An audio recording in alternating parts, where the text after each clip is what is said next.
I think we are live. Can you hear me? Can you see me?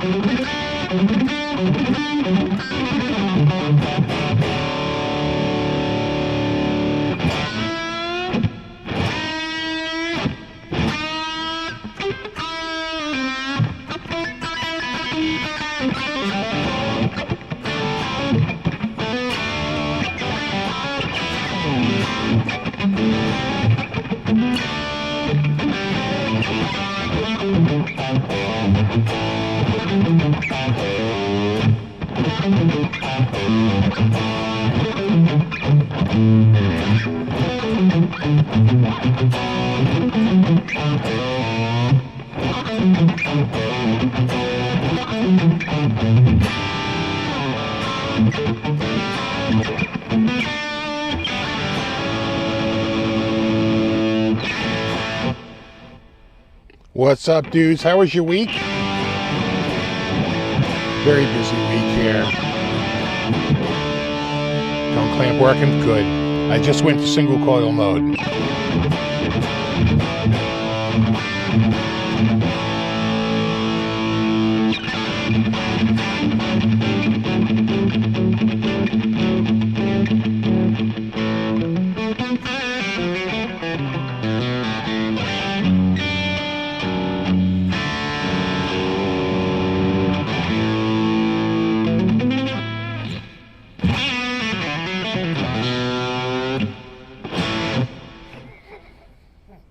What's up? We had actually kind of a relatively cool week in terms of temp and kind of dry. We had one really muggy day, and that came with rain, but not really a lot. We're kind of in a bit of a drought, but we got like 3/4 of an inch of rain in like 10 minutes. Which isn't very, you really want, it's a good amount of water, but you really need it to, sort of go for a longer period of time. But, it's something. We really could use the rain. They say we're going to get rain coming up. We could use it. My lawn is already browning up, and it's only freaking June. It's pretty bad.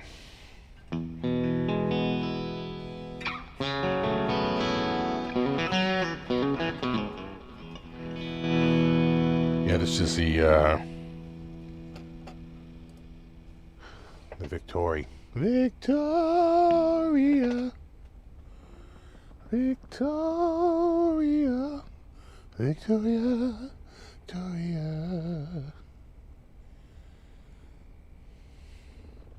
Nice. Yeah, that's nice.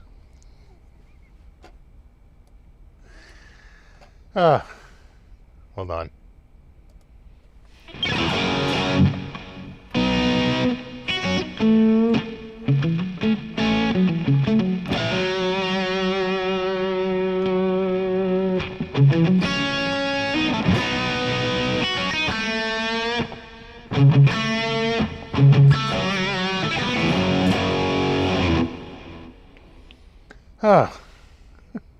Hey, sweet looking guitar. How's the neck on the Gibson? It's a slim taper, so front to back, pretty slim. It's a little bit wider than even my other Gibsons. My other Gibsons are like 42.8, 42.85 millimeters. This is a little over 43, so just a tick wider than my other ones. You can kind of feel it a little bit. Feels a little bit closer to like. I think that's kind of where PRS is. Although PRS might be at 4.89. So it's just a tiny bit less. This is pretty wide. But it's good. I like it, What's up, Christopher? What's up, Chuck?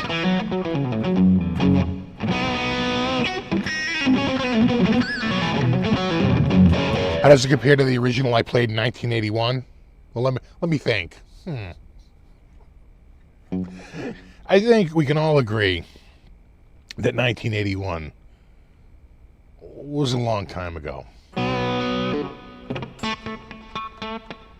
What's up, Yeti Matzi? Got Mark, Shammy Whammy, Matt, Papa Blue, Trolls, Frank, Rock and Rob, Carrie,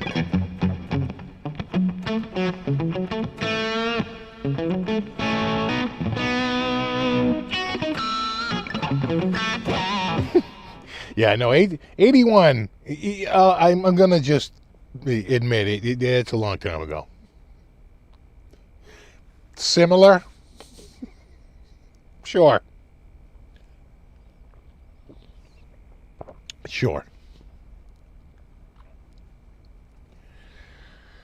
Oh.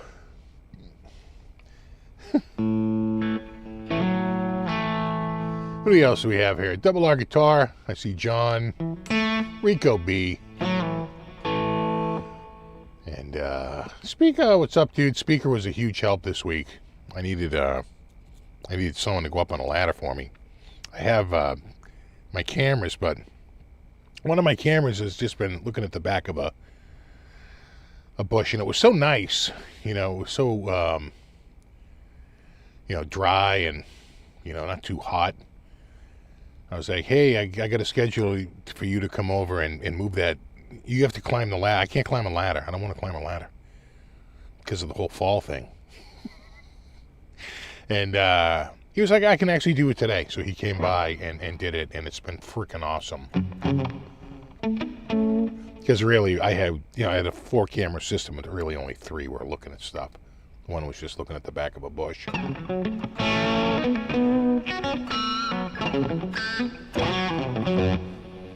81 was 25 years after Elvis.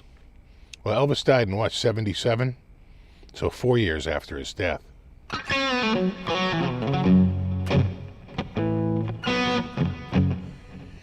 A reissue an Aldo Nova? Yeah, I know what you're talking about. It's like a Les Paul body with an Explorer headstock. And does it have an odd cutaway? I forget now.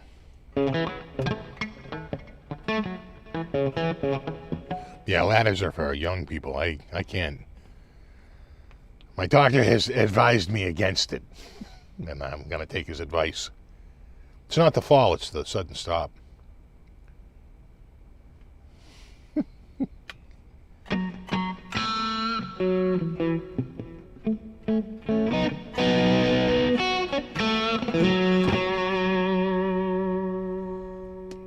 Go to coil cut.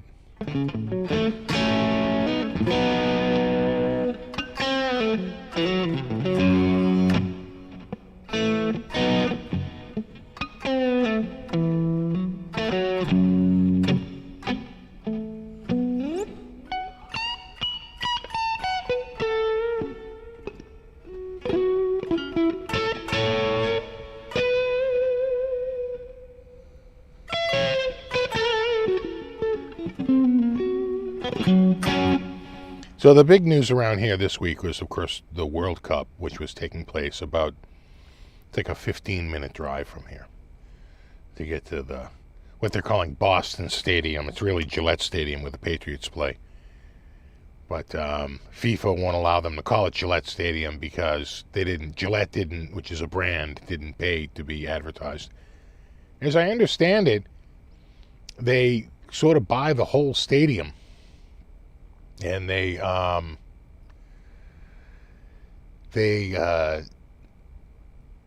even clear out like offices because they need places to like run offices, and they like literally rent the building.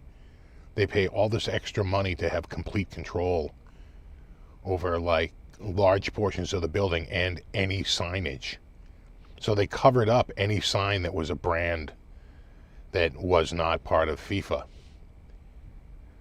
And opened up a bunch of offices in there to conduct the matches. And it's been hasn't been too kooky for traffic. I guess they're shipping a lot of people. They say go to Boston and then just take the train out. But it has screwed up sort of train service for a lot of people because they make this one rail sort of like in an express to and from South Station out to Foxborough and then back again. So it's been good. Traffic wise, I don't think it's been too crazy, because they're doing the whole public transportation thing as much as they can. But it's good. The Scottish team has really impressed the area. The so-called Tartan Army. At one or more places, they literally drank the bar like completely out of beer. Sure, that's pretty good. And then a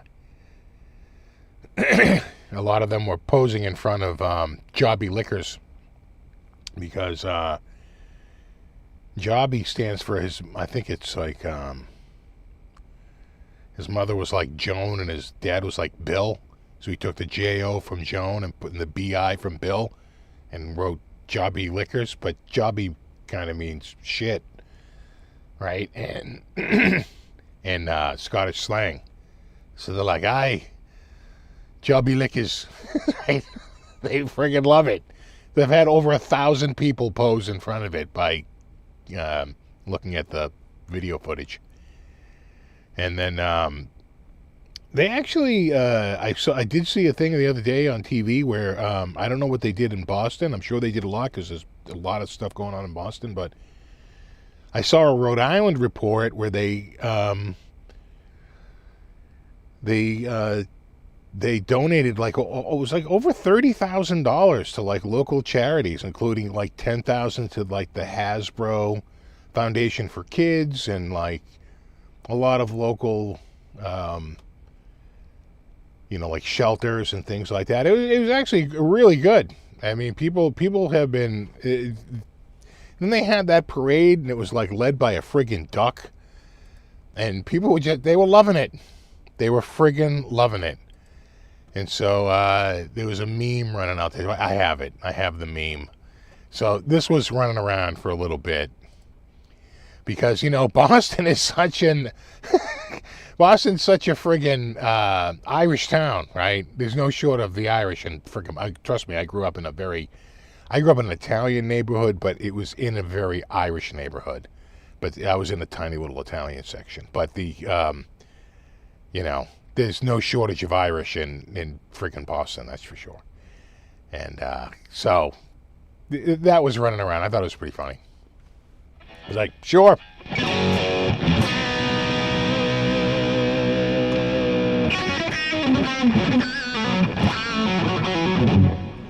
And they had like this 6-year-old kid who was just about as adorable, and he had the thick Scottish accent, and he was just gushing over, going to the game and enjoying this. And the locals ate it up. They freaking loved it.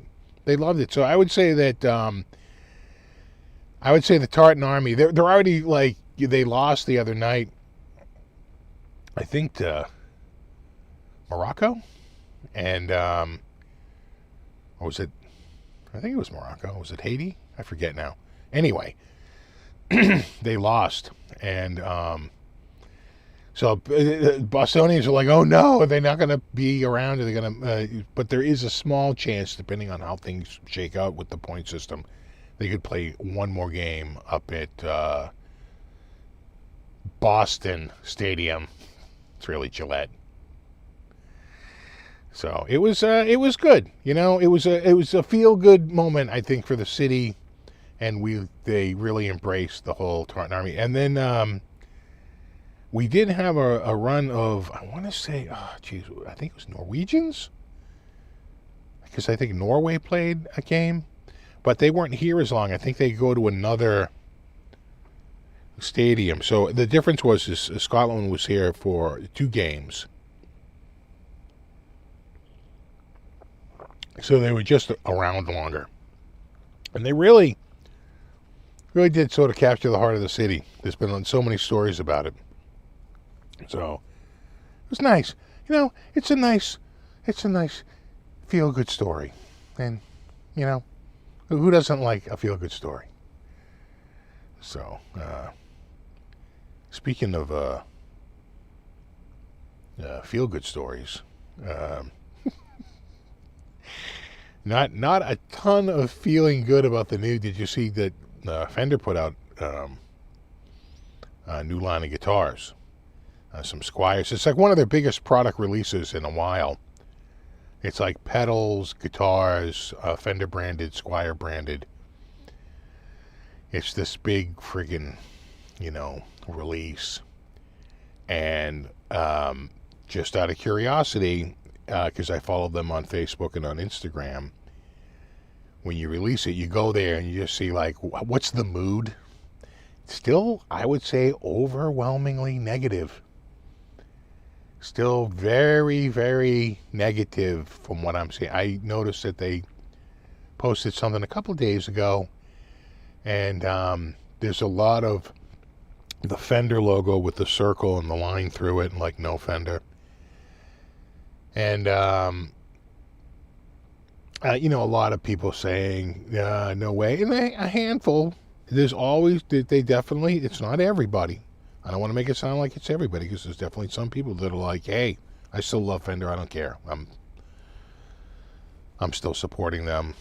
And, no, it's not 100%. That's for sure. But I would say that it was kind of an overwhelming majority. Very, very, very negative. So their public relations nightmare continues from what I could see in the past week.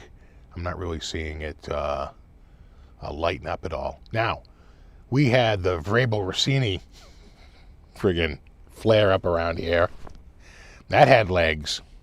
But that seems to have died down, right? You just give it some time, and, it'll die down. And so the same thing very well is going to, could, probably will happen here. But I don't know. There might have to be an execution.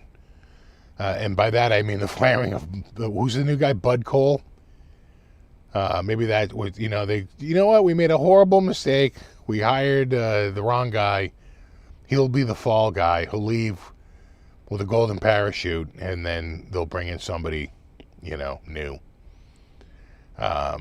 Who knows? Or not. But they didn't help, like I think we talked about it last week, didn't help themselves with talking with the dealers. He probably didn't realize he was being filmed and that was going to get out there. But basically, kind of contradicted a lot of things that were said in the, right in the cease and desist letter. So you can't say that we never asked them to destroy guitars, where clearly it says in the cease and desist, you have to destroy all the guitars. Now, that kind of, incongruity, it just makes it worse. Now people really don't trust you. Oh, it's really, it's still going on from what I can see. Now, they posted again today, and I was really early, so again, but the first two posts were like, no way, Fender. Fender. I was like, oh, well, the first two comments out of the gate, kind of negative. So, we'll see. Now, I do have a new guitar of the week coming up on Monday, and it is not a Fender. But be warned, it is an FMIC product. So, the bottom line is just that the Zounds doesn't send me the guitars for me to friggin' not make videos. So I'm feeling kind of obligated. I think the right thing to do is to, why are they sending me they're covering all that shipping. You know what I'm saying? I think it's lame not to make the video. So, but it's not a Fender branded guitar, but it is under the FMIC umbrella. Oh, we'll see. We will see. Can you say that on YouTube? Sure. Incongruity. Is that even a word? To the dictionary. I just think that, so many people, and no one is disputing. The number one comment I see is they have a right to protect their intellectual property. And I would always reply, yes, for a period of time. But if you sit and don't enforce it 10, 20, 30, 40, 50, 60, 70, 2 years, at what point? What statute of limitations is longer than friggin' even 10 years, 20 years? Even adverse possession is 20 years. Prescriptive easement, 20 years. And that's friggin' ownership of real property. So there is definitely about everything has a statute of limitations. It just does. If you have a call, if you have a course of, some sort of action, you have to act on it. And Tone King had a great video. I think it was a live show he did recently. And he was calling up ads from, could have been the late 70s or the early 80s.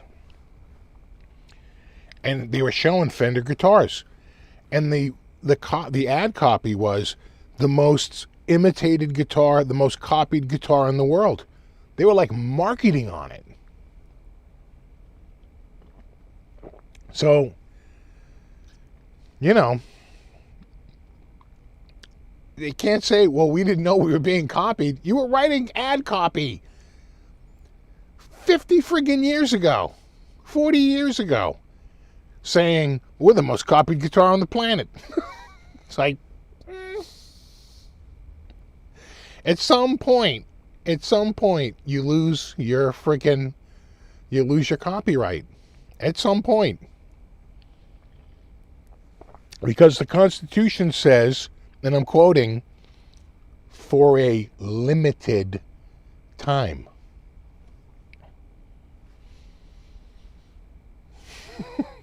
Limited is limited. So while their copyright hasn't run out yet, failing to act on it, the one copyright that they have actively protected, the headstock, which is why you don't see anyone else, copying that headstock. They have, those are counterfeiters. The headstock. They have it trademarked. That's it. They've always protected the headstock. And they still retain that protection. It's the body. Like the trademark case of 2009 said, at this point it's become generic. At this point, it is literally the poster child for, quote unquote, electric guitar. No.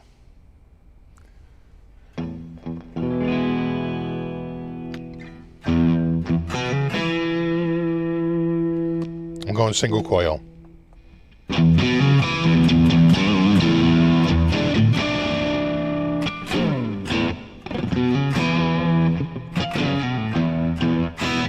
I'd abolish all copyright and patents. Well, Milton Friedman would. I was an economics major. Milton Friedman would. But there is an argument that you get a lower pace of development, especially for patents, for like innovation, because nobody wants to innovate because anyone can just copy you immediately. So they don't waste the R&D dollars, right?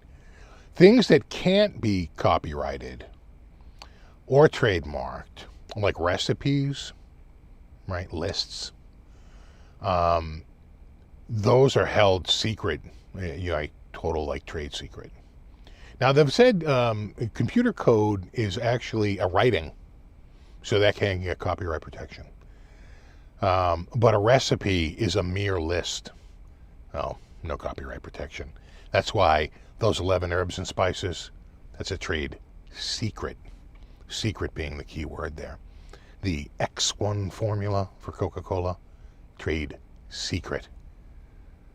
So you have to actively go after and protect those trade secrets, because once they're out, they're out. You don't own a copyright to that or a trademark. Although you wonder if they could get 11 herbs and spices as a trademark. Probably not, because it's a mere description. Right, it's merely descriptive.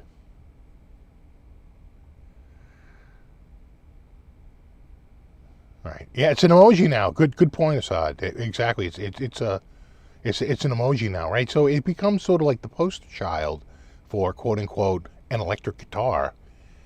And it's sort of it's just been too long. If they brought these suits in the 70s, they probably would have been victorious. That's what Gibson did. Gibson went after Ibanez. They didn't have trademarks for those shapes. They went under copyright and just scared them away. But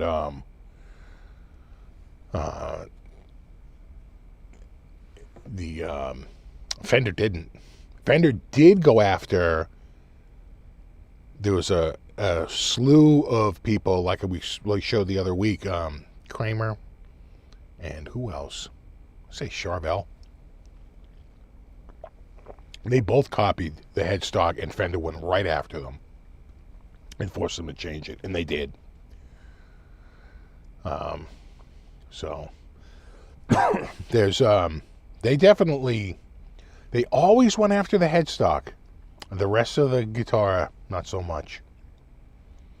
And people used to tell me, I think that only headstocks can be protected because the body is functional, where the headstock, the shape is more whimsical. Right?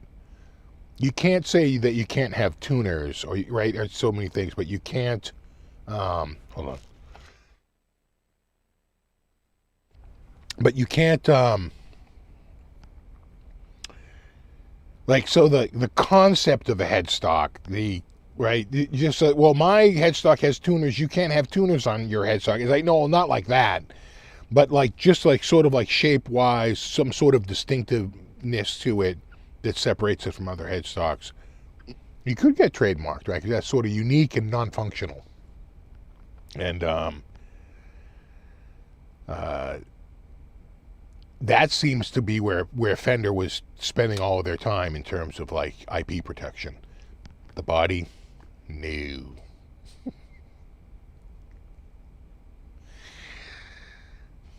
It's okay to steal property. You can't steal that which becomes public domain. Once it's public domain, it's available to everybody. And their body at this point has become public domain. Right? If you sit on your rights, just like if somebody walked over your land for 20 years, they would have a right that they could go and get enforced in a court to walk across it, a prescriptive easement. That's the law. Talk to your congressman if you don't like that. But that is the law. So, when should people be allowed to steal others' IP? When they don't protect it for an extended period of time. You waive your rights. Right. They went after KFC pretty quickly after Kentucky Fried Chicken changed their name to KFC. People came out of the woodwork to say, you've abandoned it. That's what the proper term is, abandonment. By not enforcing, you've deemed to abandoned, right? And so they went after KFC and they said, we want Kentucky Fried Chicken. We want to invalidate their trademark for Kentucky Fried Chicken because they've abandoned it and they've changed their name to KFC. And Kentucky Fried Chicken had to fight it and say, no, we still use the word here and there on marketing materials and we still own it. And they had to push back against that because people swooped right in and said, yep, they've abandoned it. And so if you don't enforce your trademark for long enough, and how long is too long? Right? How long is long enough? 10 years? Probably not. 20 years? Maybe even not that, but you're kind of getting there. 30 years? Probably. 40 years? 50 years? 60 years? Now we're at 72 years? At some point it gets a little ridiculous. They had to fight this fight, literally in the 1970s and 80s. And they never did. And now they're just waking up one day and saying, oh, well, remember that shit we never bothered you about? We're having a change of heart. There shouldn't be a conversation about stealing IP. Well, you can't steal that which is public domain. Once you abandon it, right? If I leave, if I throw something out in my trash and leave it on the front, and you walk up and take it, did you steal it? Right? I got an old bike. I threw the bike out in front of the trash barrel with the trash. And a dude pulled up in a pickup truck and threw it in the back of his pickup truck and sped off. Did he steal the bike?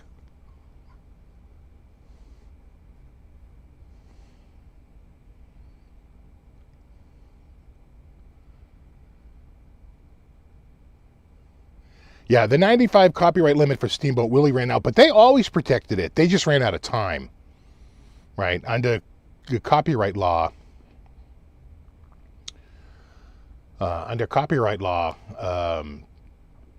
their just time expired, right? Because the Constitution says for a limited time. Period. So it's not forever. Which, it raises questions about intellectual property versus real property, because if I own a chair, when do I not own the chair? Right? But, so it sounds a little ridiculous, but they felt like it would stifle innovation and it would stifle growth if people held on to it. And so the shortest ones are innovation, that's patents. Longer is copyright, because that's less important.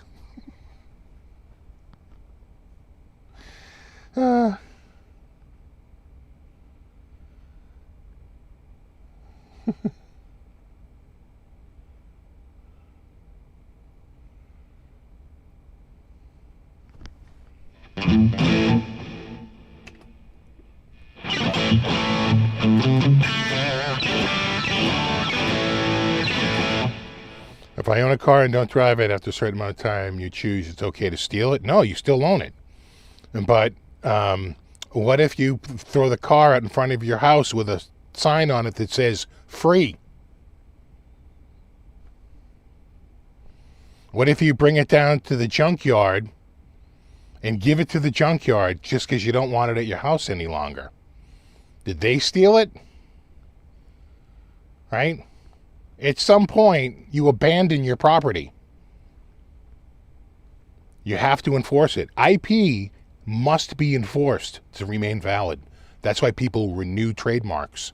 That's why people try to renew copyrights, right, to the extent they can be renewed. But eventually, trademarks don't run out. You can keep renewing those. But copyright, eventually, you will run out of time. There's like one renewal period after like the initial one, and then it's gone. And then it's over. Guys, hear yourself. Listen, dude, you have to understand that there's a concept called the statute of limitations. Period. And if there's no written statute of limitations, there would be what's known as waiver, estoppel, and latches. All three of those would say you waited too long. And we can debate how long the wait is, but there's not, other than, I think, murder. Is murder the only thing without a statute of limitation? You can rape someone and not be even tried because of a statute of limitations. Again, we can debate this, but that is the reality.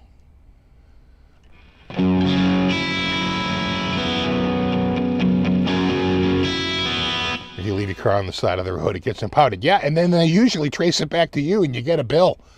Not only didn't you give it away, you literally paid to get rid of it.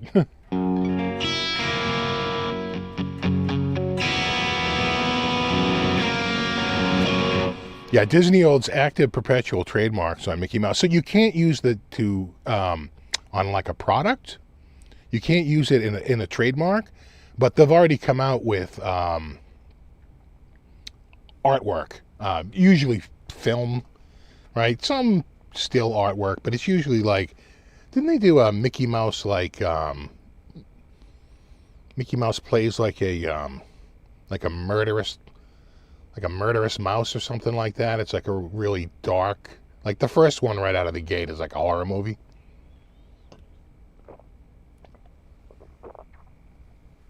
Oh.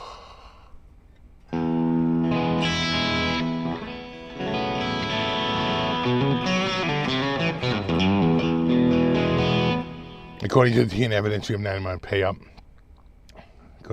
That's I don't know what you're talking about. That doesn't make any sense. They can tell DNA. We might have 99.4%, but they could still make a unique signature because we have so many DNA markers now. So they can get within like 1 in 24 billion, which is what they call a match. Right, because there's only 8 billion people on the planet. So that's statistics. What law school did I graduate from? Massachusetts School of Law.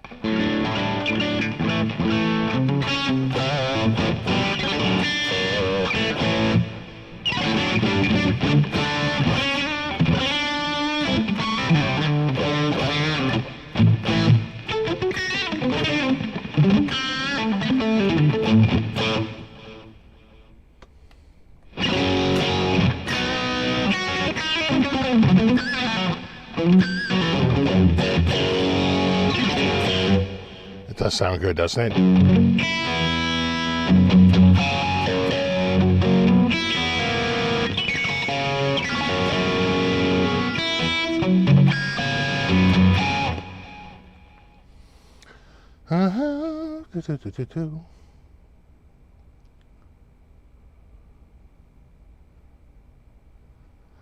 So yeah, I think that Fender got a default judgment. Again, it was never decided on the merits. It was what we call a participation trophy. It's for a very limited area. Even Germany, as I understand it, and I'm no expert on German law, that's for sure, but they're more regional law than, right? Just like if there was something found in a particular state, it doesn't affect the surrounding states. Although copyright in this country is on the federal level, so it would, right? Because that's how we do it here. But they're a little different over there. They might be more regional than national when it comes to copyright. So I'm not even sure that it affects the entire country, but Fender is running with it like they just scored a friggin' touchdown, home run, right? They're like, look, they said they were right. And so they're trying to scare people out of it, and they're a big company, which is scary because they have deep pockets to be able to pay for all this shit. And people, they don't like David and Goliath stories where Goliath comes out of nowhere and demands everything, and on what would seem to be a pretty sketchy basis.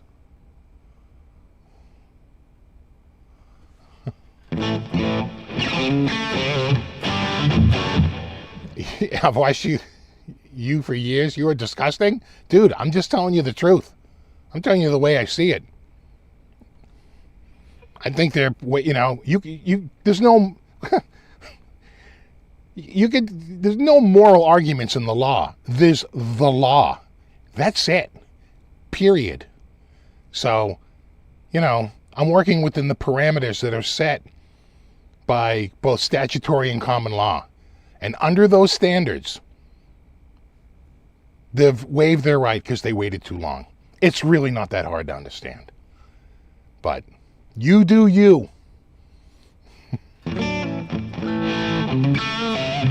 But they certainly are doing themselves no favors on the public, in the court of public opinion, let alone the real courts. I think that they'd get thrown out of court like almost instantly in this country. I think it's, quite frankly, they're gone on a motion to dismiss, right? And it would be almost like, what's that, a 12B9? Failure to state a claim upon which relief may be granted. I suspect that that's where that would go. If not, then definitely summary judgment. So I don't think it would ever even get to trial. I think it would be out on a summary judgment at the worst, but most likely a motion to dismiss before they even have to answer. Basically saying they're trying to enforce something for which they have no rights at this point. And I suspect that that's the way it would go. But, you know, you said it's okay to steal. It's not stealing if it's public domain. That's a concept you fail to understand. Period. Can't steal that which has been abandoned. If it's been abandoned, you can't steal it.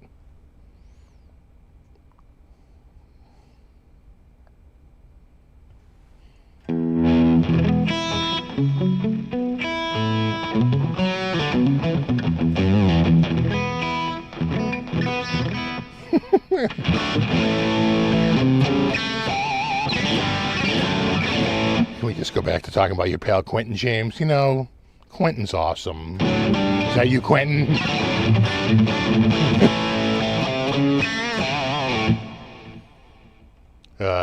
This guitar is nice. It sounds really good, too. It's looking good.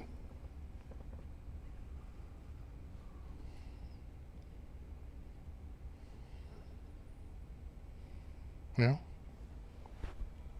It's nice.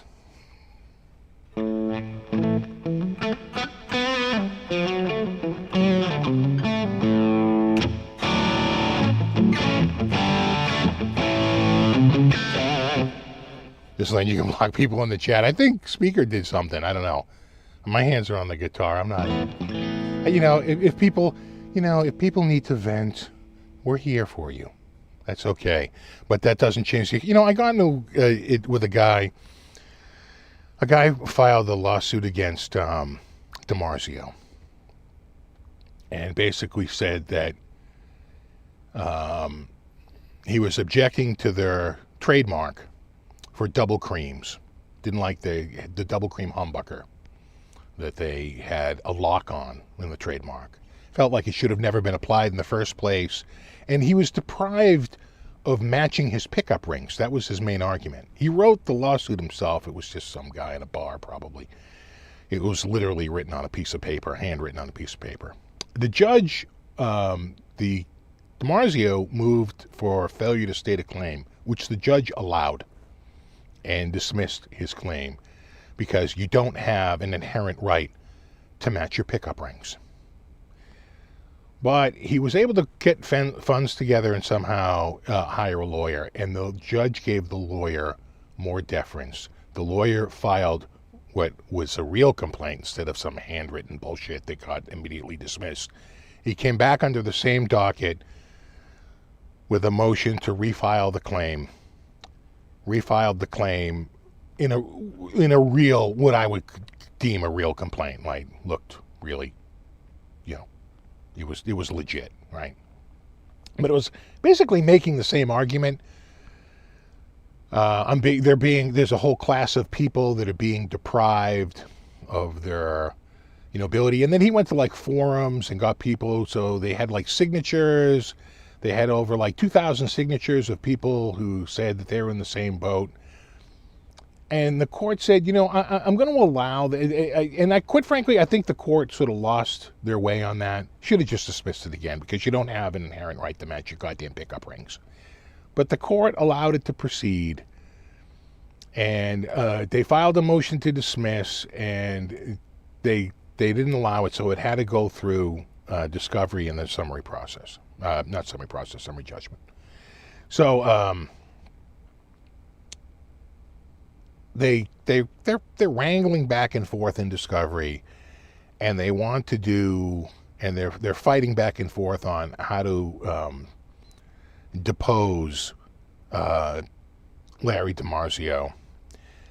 And you know, there was a dude in the Strat Talk forum that was basically like, yeah, you know, they're definitely canceling it. And I just wrote, there's no way this is getting canceled. There's no way this lawsuit is winning. This is a loser from day one. And he was like, you don't know that. It already says that it's, in the process of being canceled. I'm like, that's merely a designation that they put on something, like when you have a memorandum of lis pendens on a piece of real estate. It means nothing. It just alerts people that there's something going on with it, but it's not a declaration of anything. Because it said something like cancellation pending. And I said, well, it literally doesn't mean anything. And it just means it puts people on alert that there is some sort of action going on. But it doesn't mean that they're thinking about canceling it. It just means that someone's asking it for it to be canceled. And so it gets to the discovery, and they finally get through the deposition, and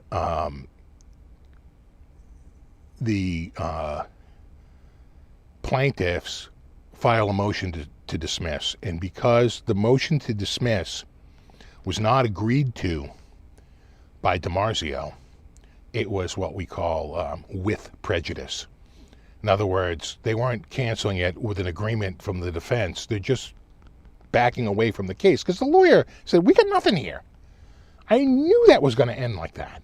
I said, there's no grounds. You have no grounds. And not only that, DiMarzio, 5 years after they got the Double Cream trademark, they got a, what do they call that? Like a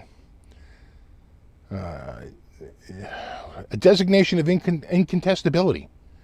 In other words, if it was a weak mark, you should have said something in the first 5 years. Yes, that statute of limitations again. You have 5 years. Now, you could have done it up until they got the trademark. When it was up for trademark, you could have opposed it. You didn't. We gave them the trademark. Now they have the trademark for 5 years. When they renew it for the first time after the 5-year mark, they can get incontestability. And once you get incontestability, what's the point of even having incontestability if it can later be contested? So they had that working against them too. I said, there's no way that this is getting overturned. And sure enough, it was dismissed with prejudice, which basically means it can never be brought again. And I was like, of course that's where this is going. But the dude's like, no way, it's definitely going. I said, you're dreaming. Never going to happen. So, I know a little bit. Give me a little credit.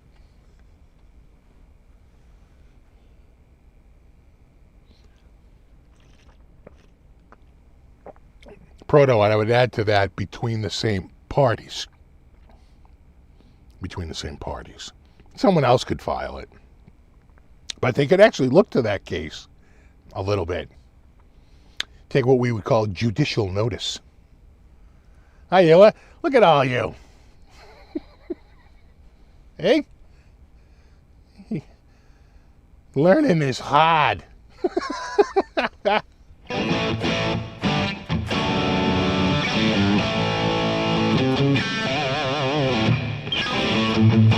I think that's single coil.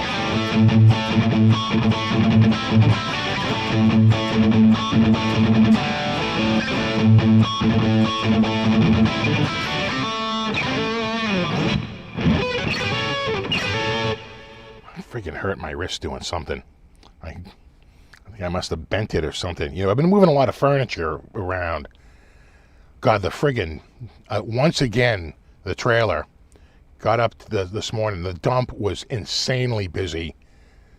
It took 45, it usually takes 10 minutes to get through. It took 45 minutes.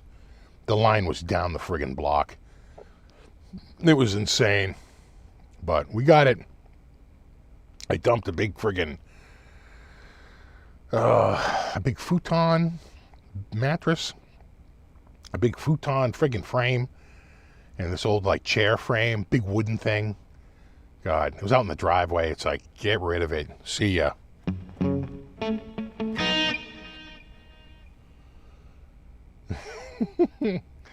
Went Suffolk at night. Yeah, sure. Said some actor in some movie, sure.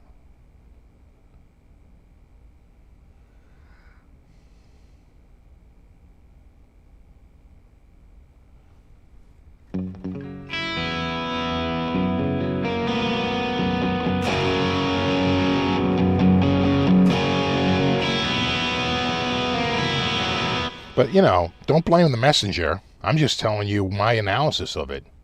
And it's not coming from a rectally derived area. Right? It's based on precedent that I have seen over and over. And I witnessed many cases about statute of limitations. There's a whole thing about it, you know, when you do the whole law school thing. So, you know.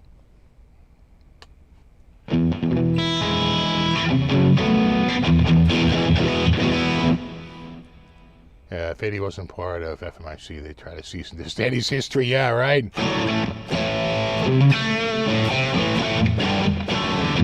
With his Strat-shaped guitars. Yeah, probably.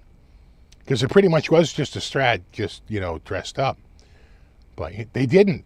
My God, Kramer had Strats in the friggin' 80s. They pretty much made their whole brand on that. Where were you in the 1980s complaining? Charvel. God, I played one the other week, a Charvel that was pretty much a Strat. That was from 1987. And we went and we saw Ibanez, 1975, 1976. They had pretty much full-blown Strat copies. They were copying the headstock. That went away. They were doing the headstock to start, but that eventually ended. But the body continued. You think if EVH was alive, he'd be playing Gibson? I think EVH was sort of with his own thing, right? He kind of became his own brand. I don't know, because, you know, he'd still want to keep it like, quote-unquote, EVH. It's whether they could move it under the Gibson umbrella. I don't know. Tricky.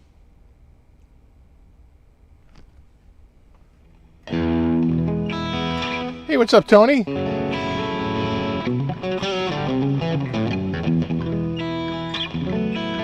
What's up, Stefan?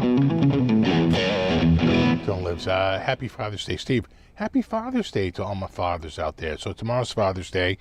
It's also, I think, the summer solstice. We already had our earliest sunrise, I think, a week ago. And the sun, we're losing like 1 or 2 seconds a day in the morning already. But we're still gaining 45, 50 seconds at the end of the day, right, up and until tomorrow. So tomorrow is our longest day. But then starting after that, we're still gaining in the evening, I think up until next Saturday, and then it's that's our latest sunset. But we're losing so much more in the morning that the day is actually shrinking. So tomorrow truly is the summer solstice. And then we're on the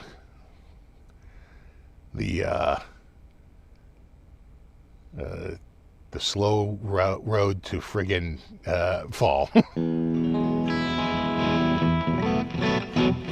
Go to Stonehenge? Sure. No one knew who they were or what they were doing. I feel like I'm a little out of tune here. I'm just going to check this real quick. Oh, that's not bad. Hold on. Yeah, it's a little low. Little flat. Same there.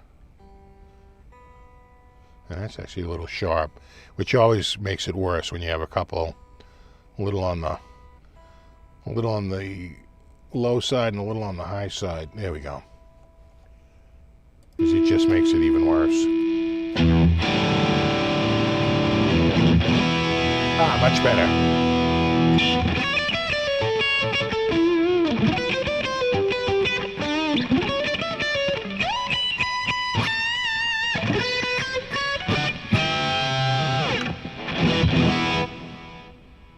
Yeah, happy Father's Day to all my dads out there. You know, enjoying the heat and the miserable winter. I kind of like the winter. I'm a winter guy. I'm not crazy about this. You know, if the summer had a little bit lower humidity than we had now, so right now we're sort of in the mid-50s. If the summer peaked out at like the mid-40s for humidity, I would friggin' love it. But everything around, we wouldn't have the trees we have. It wouldn't be nearly as lush. All right. The thing is we get humid, super mega humid, because, you know, we just the that's how we have the trees and the plants that we have around here. In fact, you know who was here was Shane from In the Blues a few years back. And when we were driving, he goes, I am shocked at how green it is. Because that was in August. Everything's all grown in. Everything's green here. I said, oh, we're a humid part of the country. We're not arid, like, pretty much west of the Mississippi until the coast. It's pretty arid. I said, we're humid. We get the rain.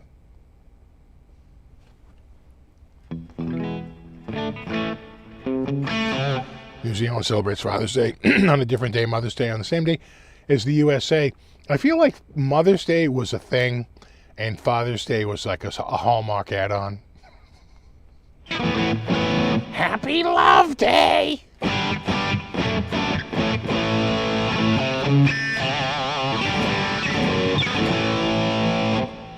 Is that, Nope, that's regular. I was just wondering if I had the single coil on, but I didn't.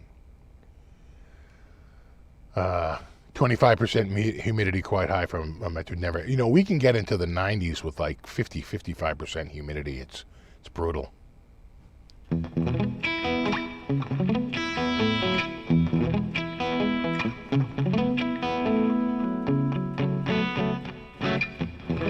Shane only knows the brown side of Australia.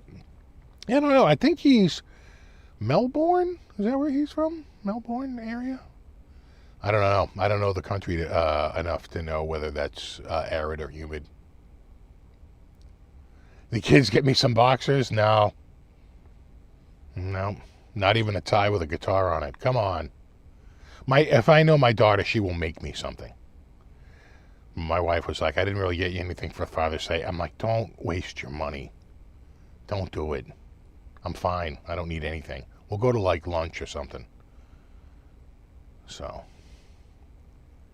I just feel like it's really like a Hallmark friggin' holiday. Sweetest Day is the biggest made up holiday. Was that Valentine's Day? Yeah. And there's a lot that feel a little made up, right? Like I said, the Simpsons. He's like, I don't know, call it Love Day, but not so lame. And they cut to Marge, Happy Love Day, because they couldn't come up with anything better. I was like, oh, that's perfect.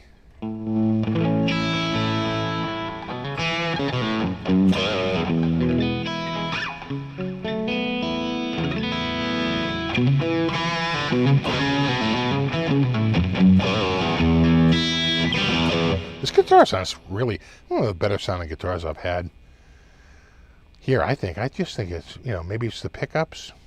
I don't know. It's got a nice tone.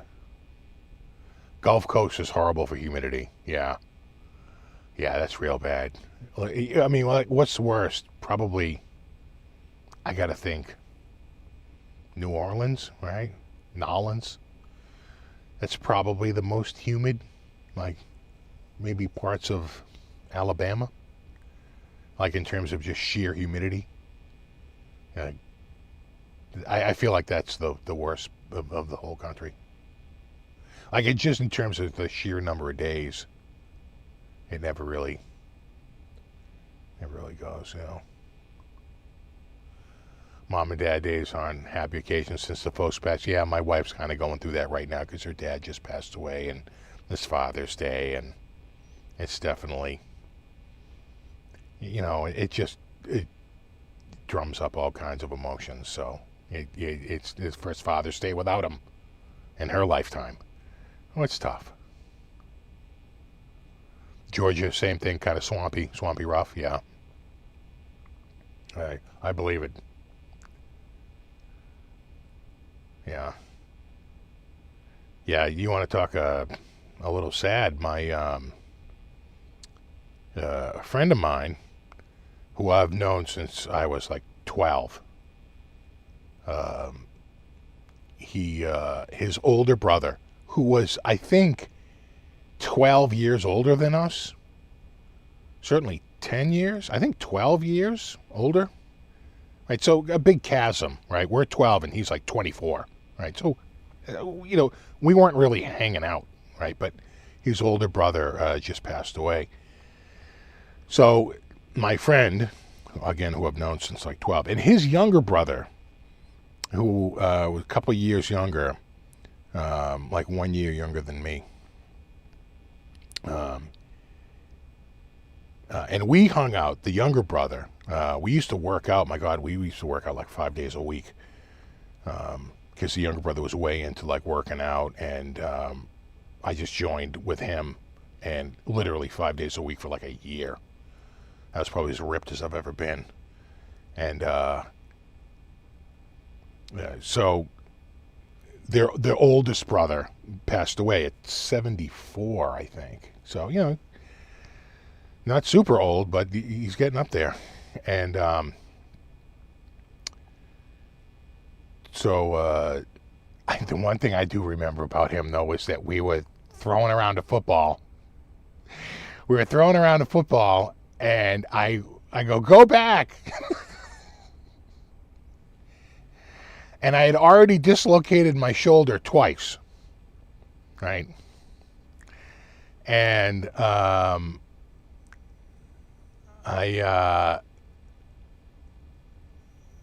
had already dislocated my shoulder twice, and I heaved that ball up, and clunk, it fell right out of the friggin' socket. And I grabbed my wrist and held my arm to my body, and I said, "We got to go to the hospital right now." And he looked at me. He was like, "Seriously?" I said, "Seriously." And so he goes, "Yeah, get in the car." Because he had his car right there. And so he drove me, the older brother drove me over to the hospital. And they had to call the doctor, right, because he wasn't in. Might have been on a weekend. And while we were waiting there, it popped back in.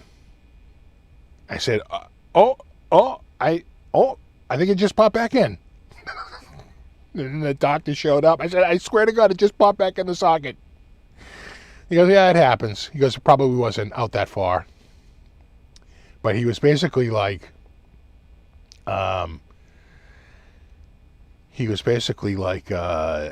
third time. He goes, "That's an indicator you probably need the wrap." He goes, "You're going to need the shoulder wrap," which I never got. But he's like, you're probably going to need, because we cut the muscle, we wrap it in a little tighter, and just tighten down the socket. He goes, "But you're going to lose, like, range of motion, by doing it." So I do remember him driving me over to the hospital, waiting in the emergency room, my arm popping back in its socket, talking to the doctor for a little bit, and then him driving me back home. That's a memory. So anyway, he passed away, and I didn't know. I found out about it yesterday at like noon, and the services were from like noon to 4, and I had all these other things I couldn't go. I was so bummed. So, but I remember I told you I would hang out with the younger brothers, right? The younger brother, and we worked out for like a year. We were in more classes together in school. You know what I'm saying? Like we were just good friends, And I spent a long time hanging out with him and this other friend of his, this guy Scott, and he was pretty much part of the group, and he had moved out of state, I guess, and moved down to like the Myrtle Beach area. So when he found out the older brother had passed, he's like the best friends with the younger brother, the youngest brother, right? Remember, I'm best friends with sort of like the middle brother. But I did hang out with the younger brother a lot.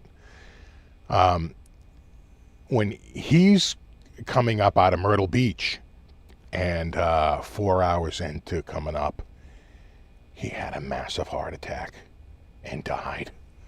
And I heard from my friend, the middle brother's wife. She goes, "Hey, thanks for the kind words about the older brother." She goes, "I have some more horrible news." And I was like, "Oh no!" And I thought it was about my friend, the middle brother. I was like, "Oh no!"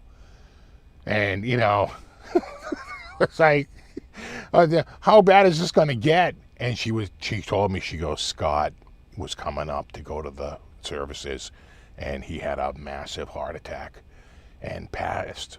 And I was like, oh my God. So I said, I don't know if they're going to do services in Myrtle Beach or if they're going to do it up here, but oh my God, I hung out with Scott a lot for years.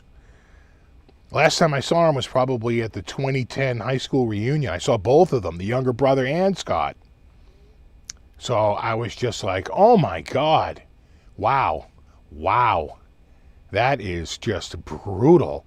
And they said, yeah, like the younger brother and the middle brother are just like devastated that he's, passed away. I said, I'm sure. It's like, my God, that is just horrible. So yeah, it's just kind of a weird, that all happened like in the last 24 hours. I found out about the older brother passing like yesterday morning, and like, left a nice note on Facebook and said, geez, I'm so sorry and my deepest condolences.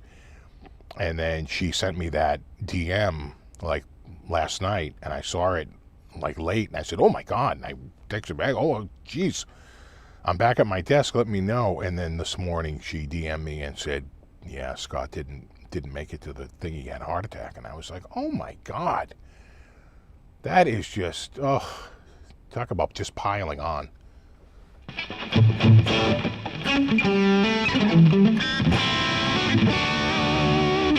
Yeah, that's why you never know. In fact, I had a friend of mine who I've known for a very long time, and I was like, dude, you never know. We're at that age. Death is lurking on every corner. It's like, Jesus, I've lost so many freaking friends. It's like, it's brutal. So I said, if he's having services up here, please let me know. Which he might do, because I don't know that he had family down there. I thought all his family was up here, but maybe not. He had one brother, and maybe the brother moved down there, and that's why he moved down there. I don't know. I really don't know. His brother Carl, who was the nicest kid. He was a grade below us, or 2 grades below us.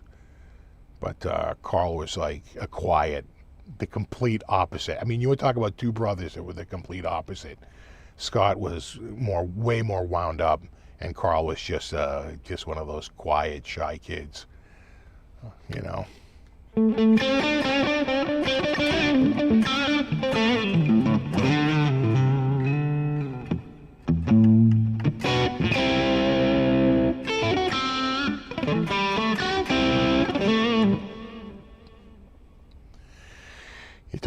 You and your dad were talking about last week, and he was like, LOL, we don't get to choose. I know.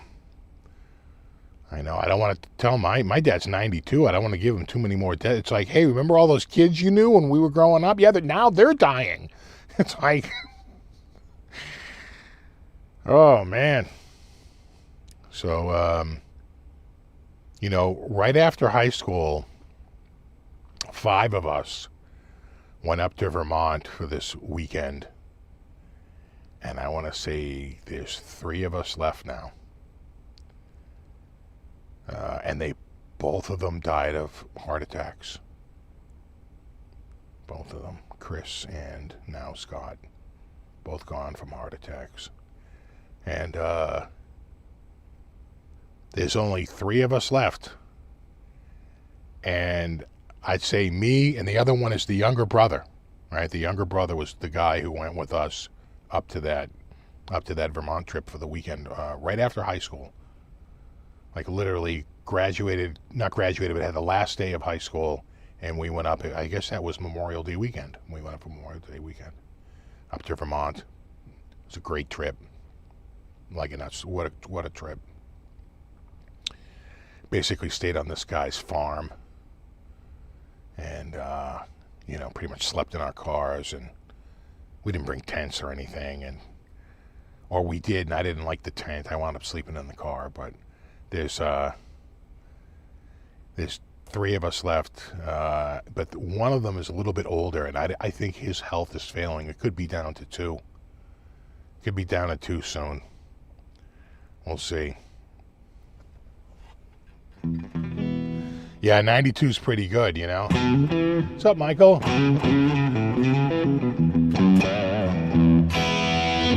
And my dad still drives.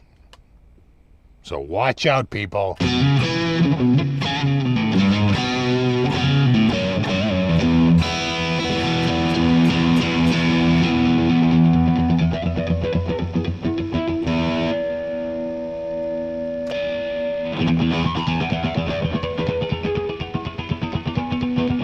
Was that when the drinking age was 18? You know, I don't know. We didn't have to buy beers because there was, you know, there were a bunch of older people there. This guy would do this big party every year up on his farm, and we went up with this one dude who was older. He's one of the guys left from that group of 5. So 2 of the 5 are gone, and I think it's going to be 3 of 5 soon. Because the last time I saw that dude was about 10 years ago, and his health was failing then. And I was like, oh man, he's in tough shape. Mainly alcohol. It'll do it. He was, I've never seen a guy drink so much. He came over to do a little singing on something. He drank a 6-pack of beer, recording the part in about 45 minutes. Cracked into another 6-pack of beer. Was about 2 into that 6-pack. I told him I had to go get my kids. He said, all right. He went out to the car, and I watched him on the camera chug the remaining 4 beers before throwing it in gear and heading off. And I was like, oh, dude. What are you doing? What are you friggin' doing? So, and that was like 10 years ago. That's a tricky lifestyle. That's a tricky life. That'll get you in a little trouble. That's pounding a lot of friggin' beers. He's not Scott. He's not a Scot. No. Let me think about it. I'm going to say he's Polish.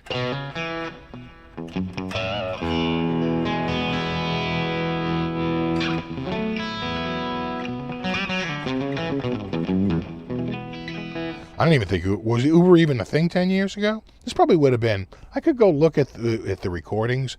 I want to say 2014, 2015, 2016, somewhere around there.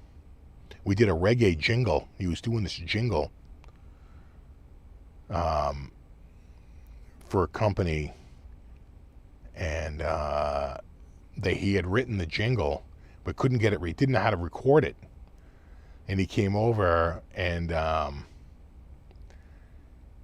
He told me like what he wanted to do, and we whipped it up. It was kind of a reggae tune, and then it turns very sort of hard rock, and I think the whole thing might have been about 30 or 40 seconds. I told him, I said, I think it's going to go too long, but he loved it. All right. Yeah, right. That's known as unsustainable. It kind of felt it. It kind of felt very unsustainable. Yeah, chasing the voices away. God, I don't know, man. I've just never seen a guy pound so much beer in such a short period of time. And seemingly like nothing.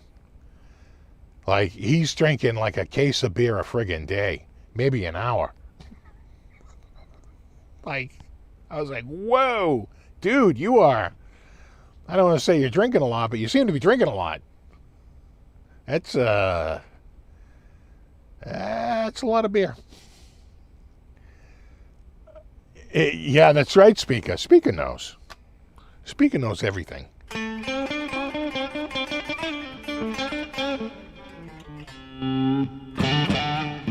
A functional alcoholic. Yeah, kind of, yeah. Certainly he was singing fine, and he had a great voice. What a singer. And in fact, he did the harmony, and his harmonies were so good with himself. Right? He did this harmony line. So he does the main vocal line, and then comes back, right? We lay down a beat. We lay down a little guitar track, you know.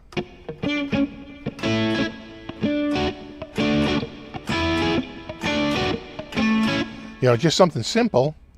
And then he did his little line over it. And then he went back and did the he did a a harmony line, and I almost shit at like how good it was. Like of him like nailing all these harmony parts with himself. And I was like, oh my God, that's really good. That's really good. So he had talent. Like he had an innate ear for music. And he could drink like a goddamn fish.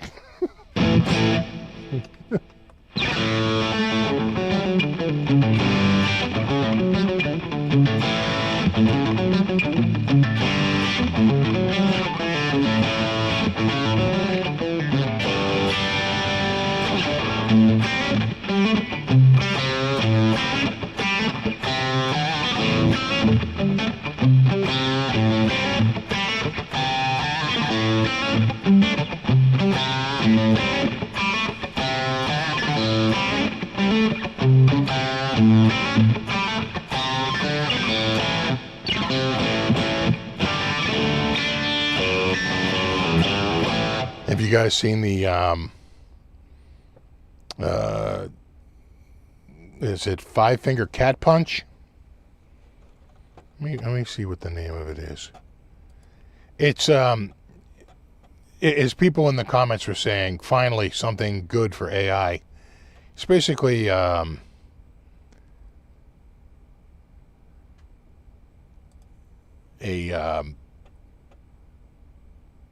five cat death punch, and the song is called "Knock It All Away." For copyright reasons, I won't play it, but I guarantee you that's an AI written song. It sounds like Suno to me. I have heard a lot of the Suno singers, and that sounds like Suno singer all frickin' day to me. But well, I don't want to get in any copyright, but check out Five Cat Death Punch. Knock It All Away. It's kind of funny. If you have cats, you'll be going, yes, yeah, yeah.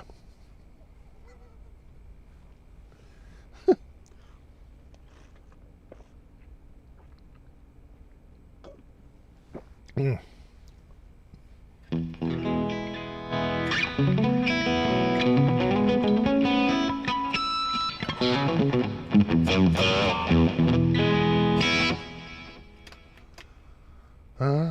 A guy who runs a bakery, slamming 3 shots and sipping beer before going to work.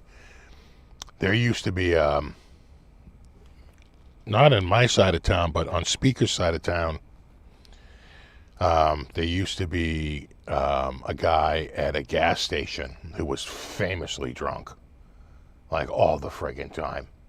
At this like little Rotary, there was a gas station at the Rotary, and that dude, my God, the drinking. He was just friggin' just sauced like all the friggin' time. Five Cat Death Punch, Knock It All Away. Yeah.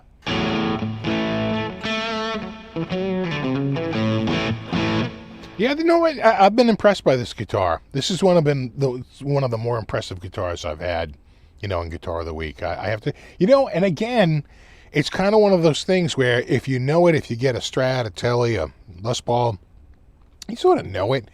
So when you get something that's like a little bit different, you don't really know what to expect, but it sort of exceeds expectations. Yeah, he was always gassed.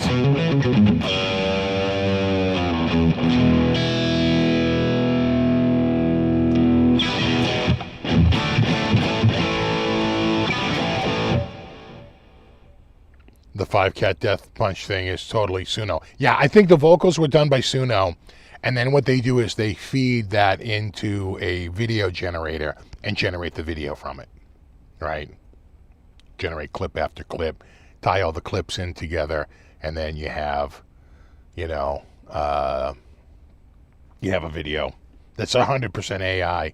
It's definitely AI video for sure, and but that's AI audio. That's Suno. I've heard that singer.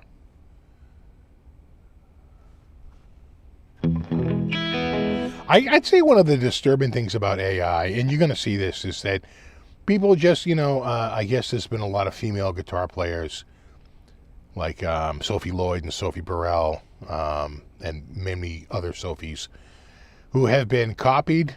They pretty much take the video, they have AI make the identical music.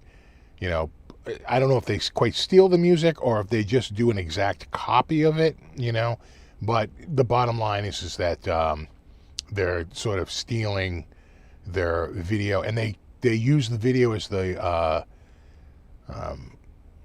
is like sort of to train the AI to make their video so it looks the same, or sometimes they just do an AI deep fake with a different fake over even her body, and there's a lot of friggin' AI theft,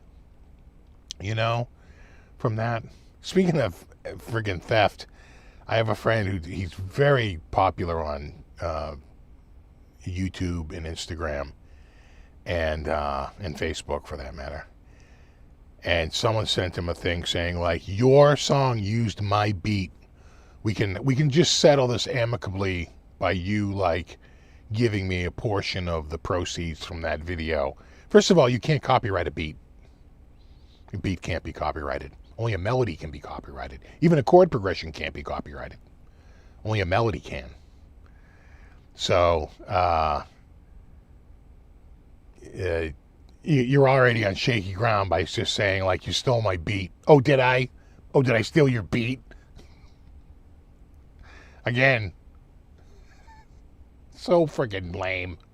But basically, the guy is getting shakedown. It's a shakedown for something that isn't even real. Yep. Exactly. I turned AI when I changed my name from Pixie Licks.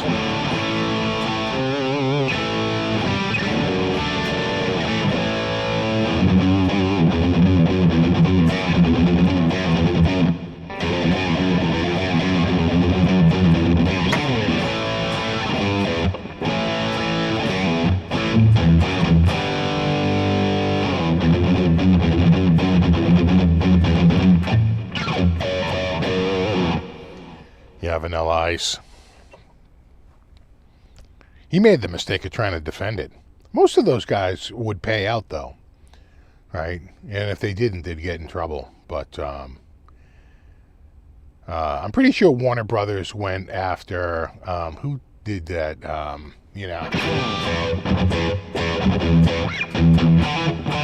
Tone Loc, right? Tone Loc, yeah.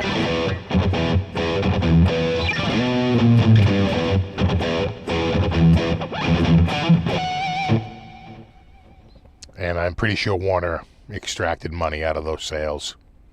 But that dude, Tone Loc, if you listen to that, he rips off like so many bands. Kiss, Van Halen, and then he has another song that is a lot of Paul McCartney. Just completely stolen, right? Yeah, back in the sampling days, when that was the new outrage. Sampling? They're not even playing their own instruments.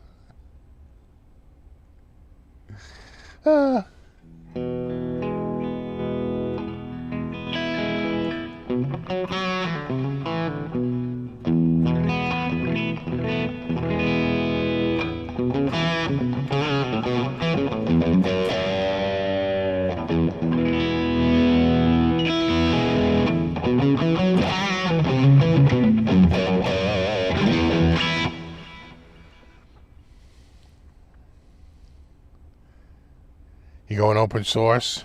Yeah, the problem is I have just too much proprietary software. If Adobe would go on Linux, I probably would switch to Linux, but they're not on there. I don't think they have a Linux product. It's only Mac and Windows. So I'm kind of stuck. Plus THU, I don't think, does THU have a Linux version? I think Reaper has a Linux version. But I don't even know that. I'd have to check and see if Focusrite has a Linux driver. That's where you get screwed. You get screwed on drivers. Right? It's always half-baked. It's always some friggin', You know, unless the company actually releases a Linux driver, you're running around trying to find some open source driver to run your Focusrite. It's a big pain in the ass. So I'm kind of stuck with Windows because I won't pay what Macs cost. They're too expensive for me. Out of my price range. Yeah, I think Reaper does. I think you're right, Shammy Whammy. Reaper's there, so you could get pretty far with VSTs if you could get some hardware to work. That's the next problem. Is getting your hardware interface to work.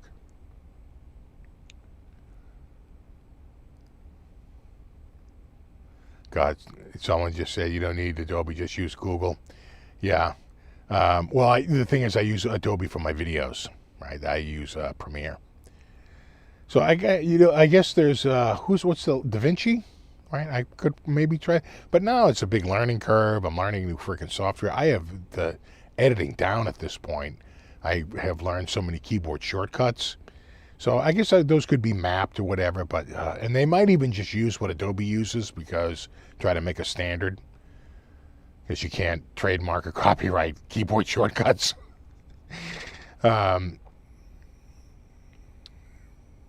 So I could look into it, but it feels like a hassle coupled with a burden.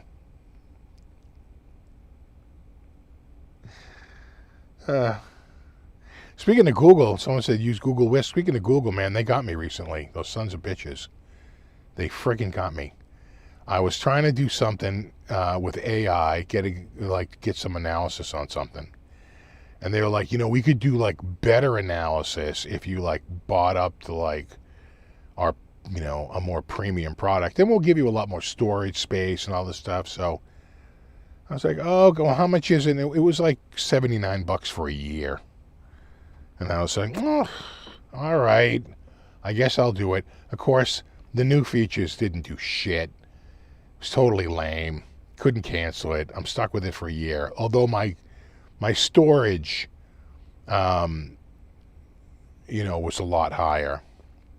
It like doubled the storage.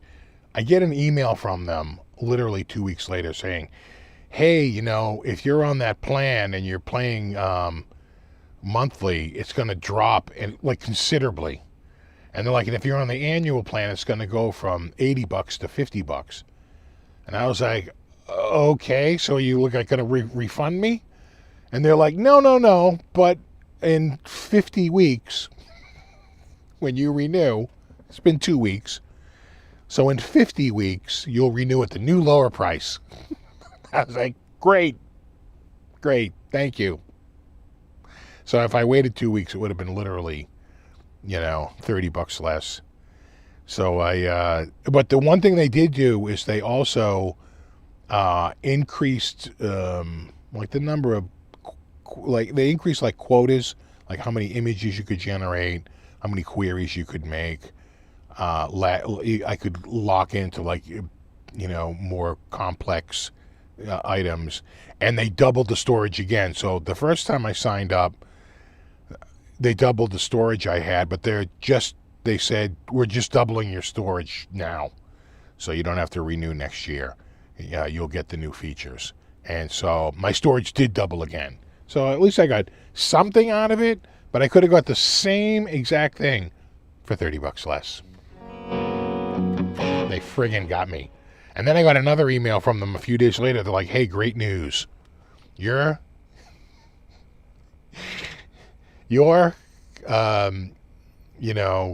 Gemini Plus account is going to renew instead of for $79.99 for $49.99 on friggin' like May 30th. I'm like, cool. Thank you.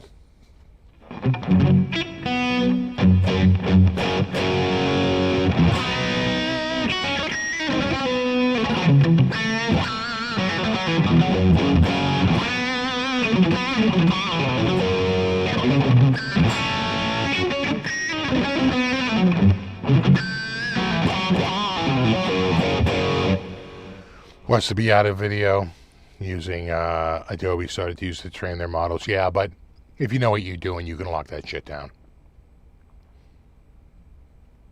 You just have to you know, have a little experience setting up a firewall. And there you go.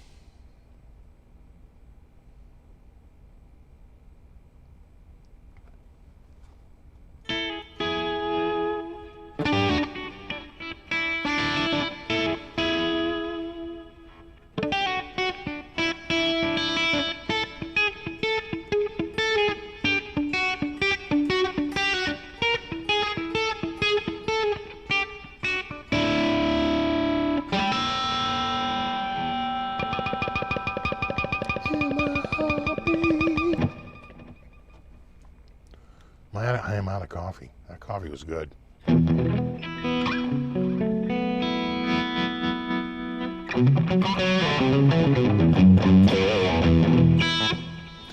Yeah, the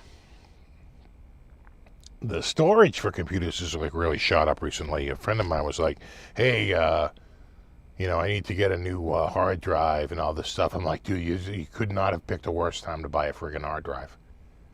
Let me take a look around and see if I can find like an SSD drive in a drawer, something like 128 or 256 gigs, and we can you can just buy a shell, because right now, like a 1 terabyte NVMe used to be $29. Now they're like $269. So kind of got expensive. Got a little stupid.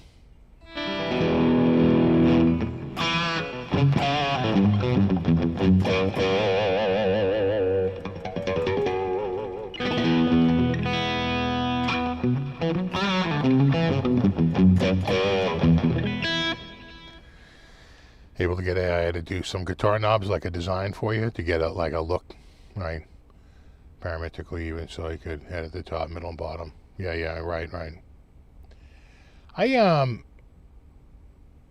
Yeah, like a CAD software, yeah. I had it come up with a design for the rack in the back. Of course, I entered the wrong parameters, but it did spit out a pretty nice diagram. You know, it's pretty good.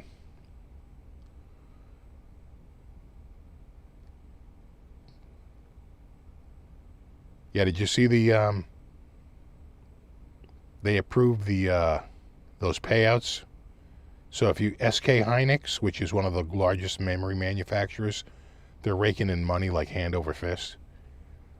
So they have to pay out, I think it's 10% of profits to the workers directly, which works out to, and they had the equivalent in US dollars.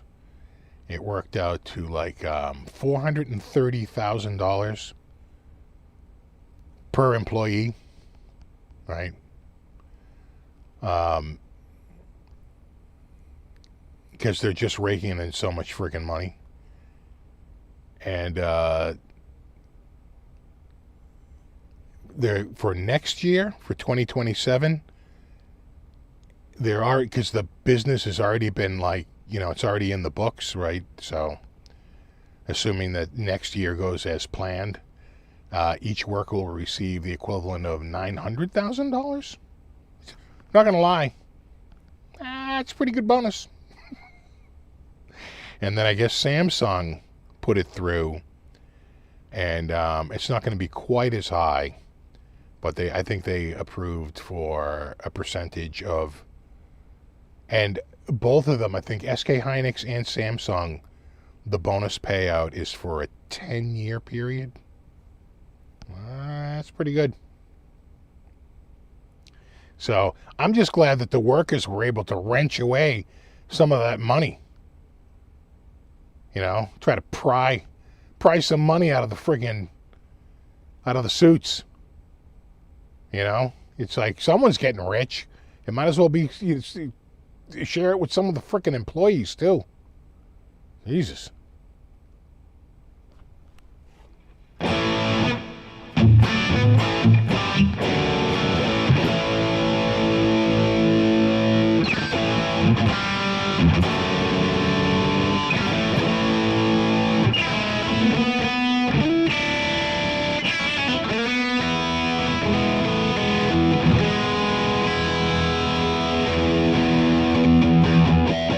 Yeah, I think Samsung, they were pushing back, and but SK Hynix sort of like, which is one of the biggest makers, they sort of set the bar, and then Samsung had to sort of go and negotiate with them, and it's pretty decent. It's a nice payday. Not gonna lie, it's a nice payday. What's up, Nelson?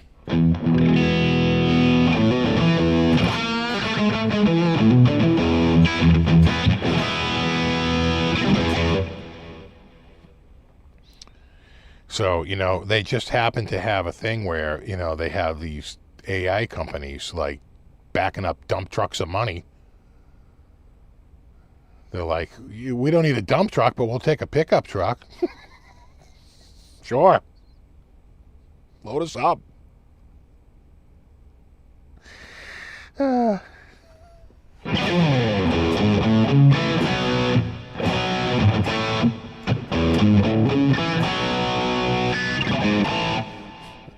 people who do the work, I know it's crazy.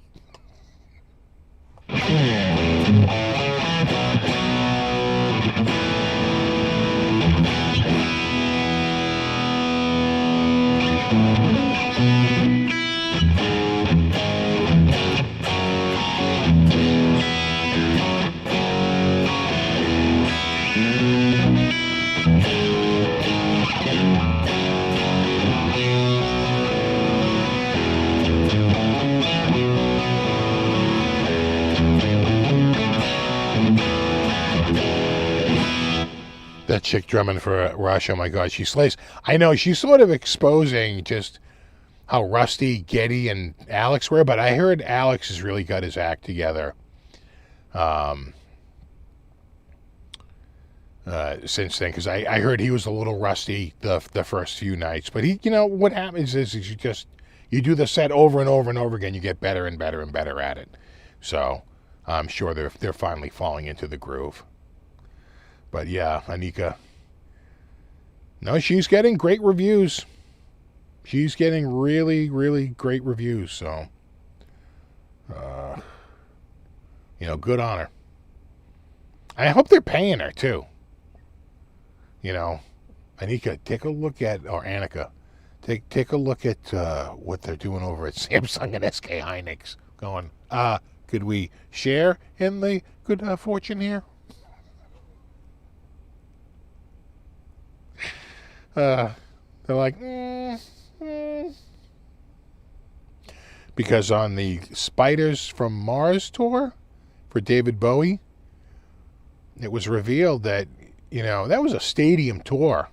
I saw him at Foxborough Stadium, and he was paying everybody in the band $500 a night, plus meals and transportation and all that. But they were getting $500 a night, except for the lead guitarist, who was Peter Frampton. And Frampton was getting paid $1,000 a night. And so, a lot of people thought that was kind of lame. But it's just like, hey, it's a business. And, there's an incredible cost to touring. That giant glass spider ain't free, bro. So, yeah, that was a long time ago, too. I want to say, when was Spiders from Mars tour? I want to say in the 80s. Could have been 86.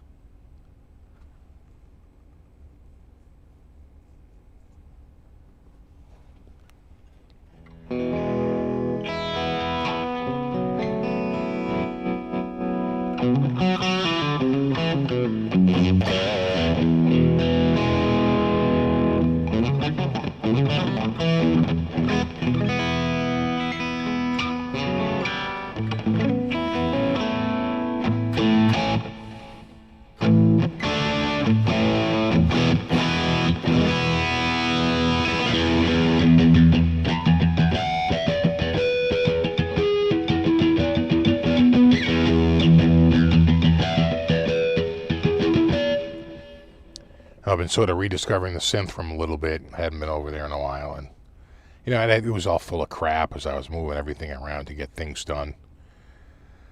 But I was playing through the Korg. You know, the Korg's nice. It's the acoustic. The Yamaha Modi X has better, I think, acoustic sounds. But I think the Korg is really good at synth sounds, like really good. So, they're kind of complementary. I'm really down to just a couple of synths now. And, just keeping the ones that I really like the most.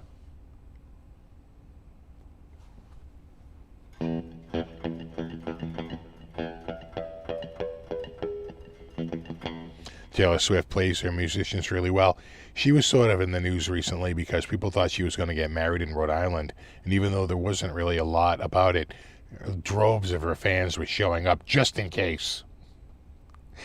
And they're like, she's not getting married there. I think they're saying she might get married in Madison Square Garden because it has a ton of, security and, they can sort of dress the place up. And maybe, they can rent it. It can hold a lot of people. It's sort of set up for a production. So, maybe that's the rumor I heard. But who knows? Needs more cowbell, yeah. Should do a synth night. I have to get another controller over here. It's hard to stream from over there. I'm not really set up for streaming. But I have to bring a controller over here, which I don't have because I've got a whole bunch of crap over here. I got to clean this all out and get. Maybe I know I have another keyboard controller, small controller somewhere. I could get over here. You're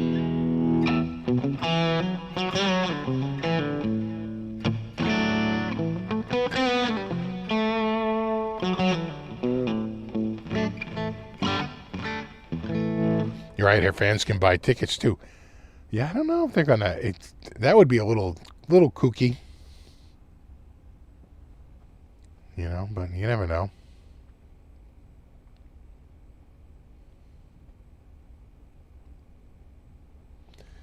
Oh, really? She paid her truck drivers $100,000 bonus. Wow, that's nice. Yeah, that's generous. Very generous.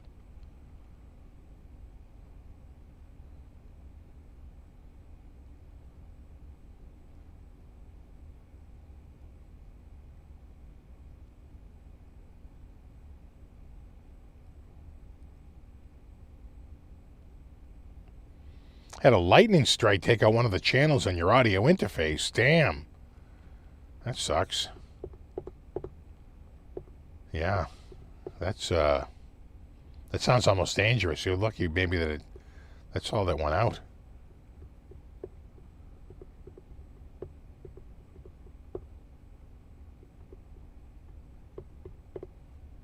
Taylor Swift versus Lady Di, whose wedding will get more views? I don't know. Part of me might say Taylor Swift, but I forget how many. Well, we already know what Lady Di's got. It was in the millions, right?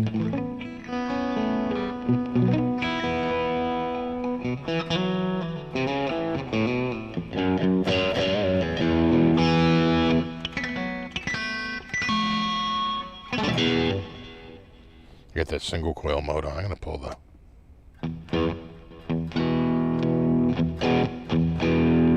Very different sound, huh? That's pulled out. It's because it's so much closer to the bridge. Louder when it's down.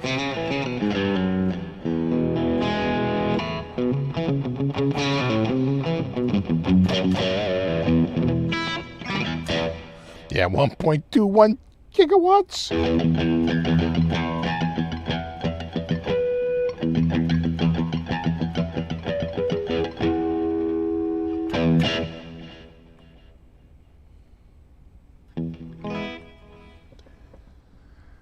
Two of them, really? Oh, wow.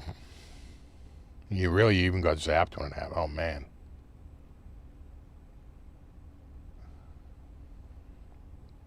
Yeah, loose ground, that'll do it.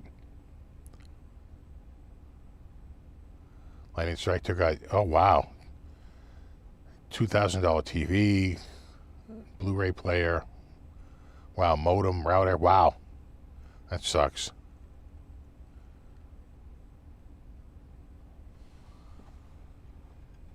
We're so dense around here that I don't feel like we get a lot of really local strikes. You know, I don't know that one's ever really hit a tree like in this area.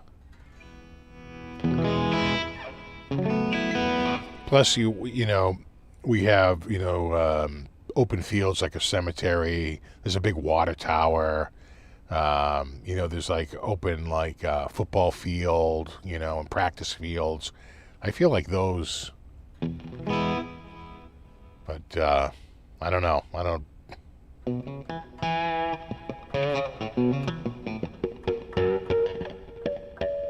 Though my friggin' neighbor, I think he has on his garage, he's got a big friggin' lightning rod. Maybe we'll just go to that.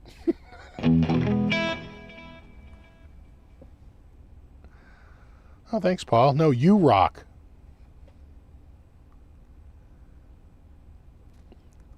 All right, chapter 11, if you just go to Apple, you have to be a business, I think, for 11. You think it may be more 13. 7 for liquidation. 13 for reorganization of a person.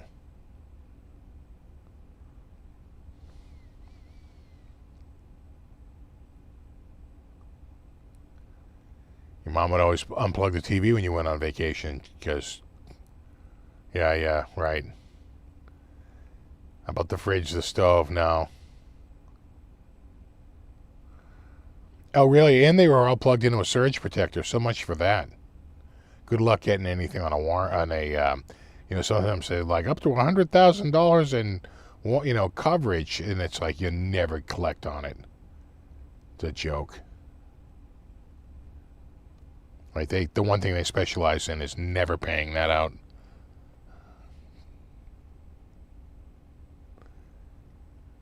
We had 50,000 claims and we paid out 4. Just to say that they paid out some claims.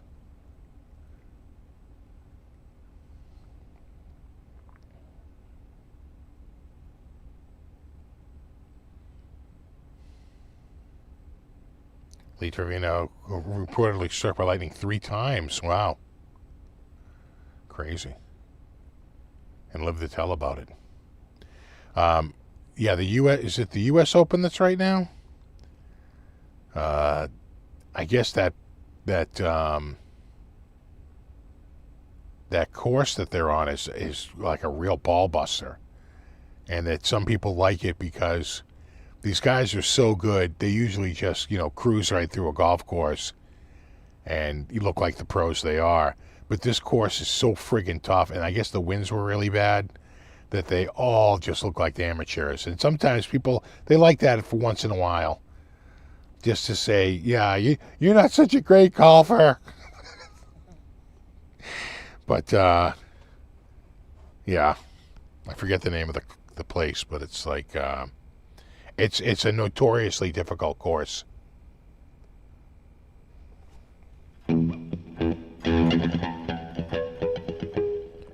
I think we're finally going to get some rain here in the next couple of days, but I don't know. They keep telling me we're going to get rain, and then we got like 0.2 of an inch. I'm like, well, that's not good.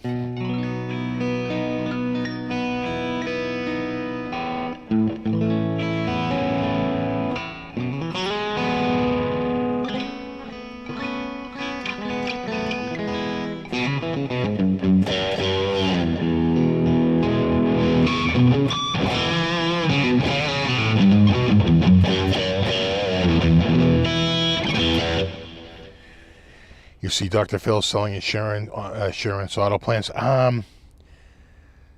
Yeah, what's the Car Shield? I see a lot of like famous people. They're all pulling in that Car Shield money.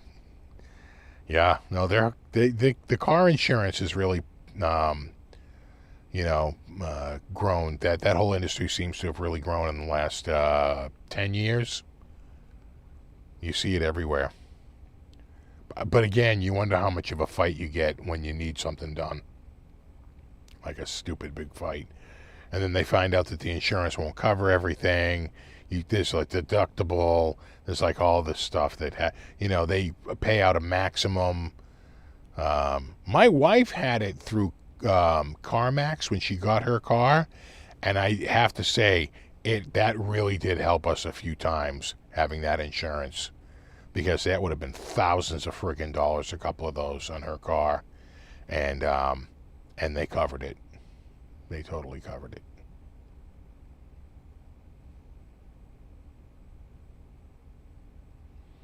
Yeah, CarShield is a bunch of BS. You find out a lot of those policies are, and there's almost like a hint when the guy says, they replaced the engine and the transmission. Like, it's like, oh yeah, because that's the only thing. You have to have a completely blown engine or a completely blown transmission. Which is, how many cars have a blown engine and a blown transmission? It's not saying it doesn't happen. I'm just saying that's a pretty small percentage.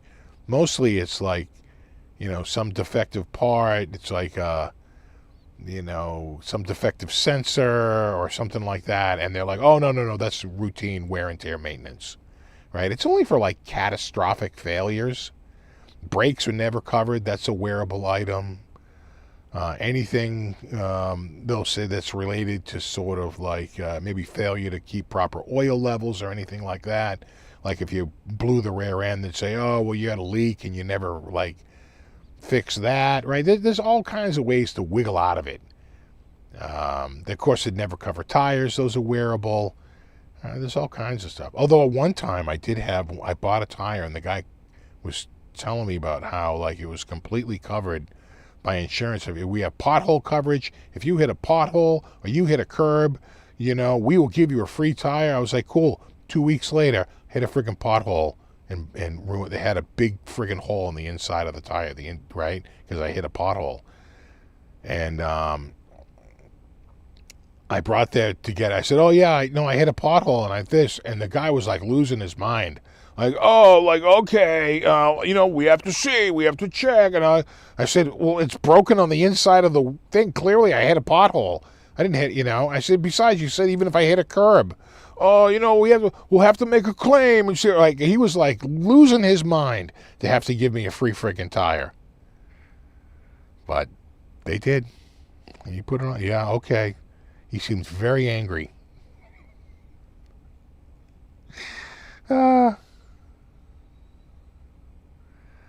Right, you have to show receipts for all services. I know, it's just like, please.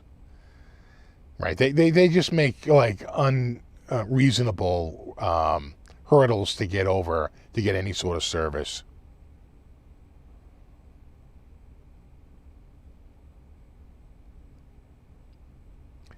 A guy who works for me swears by those warranties. My sister works in car warranties. She works for dealerships and does it. And she says, no, you because I mentioned that to her. And she goes, well, it's not frequent, but trust me, you can get blown transmissions and blown engines, I assure you. She goes through that all the time, but her job might get outsourced to AI in 10 years, right? If they figure out they don't need her to go through. But she has to make judgment calls on whether to allow a warranty claim. But she's been doing that. She's been doing warranty service since 1984. So she's got a little experience, 42 years in the industry.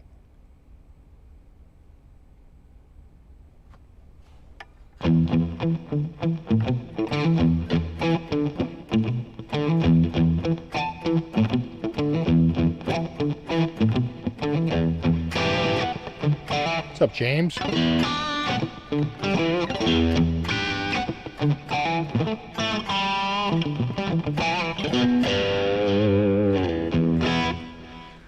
What do you call your windshield's busted? Called Giant Glass. I think weren't they bought up? Who owns them now? There's only one.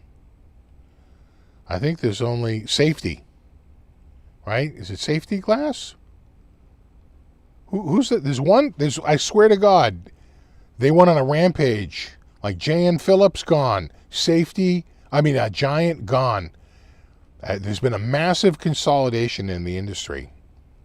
And I think it's Safety Glass now? Something like that. But that whole industry is massively Safe Light. Thank you, Assad. Safe Light. Yeah. Safe Light. It's incredible how that they have pretty much, cornered the market, at least in the Northeast. As a matter of fact, my daughter got a pebble smack off her window and cracked it, and we needed a windshield replacement. And when I called my insurance company, they said, "Oh, well, we have just a special company. We have a special insurance policy that just does the glass. Here's their number, and just call them." I called them, and they were like, "Safe Light Glass Insurance." I go, "Oh, is this like the same Safe Light?" They're like, "Yeah." I said, "Do I have to go to Safe Light?" And she goes, "No."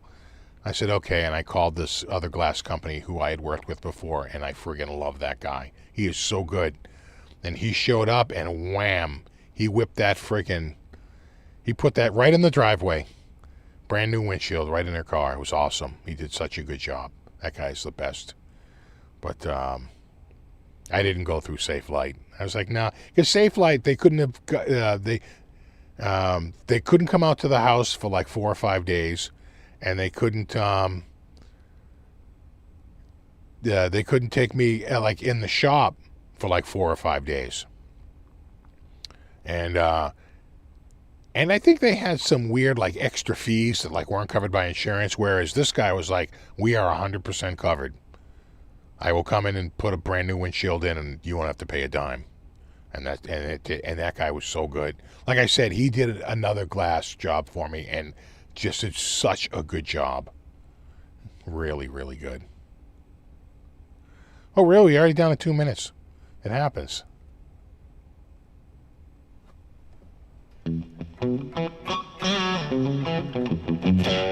Oh, wow. Yeah, the Safe Light guy didn't reconnect your wipers, so it didn't work in the rain. That's a bummer.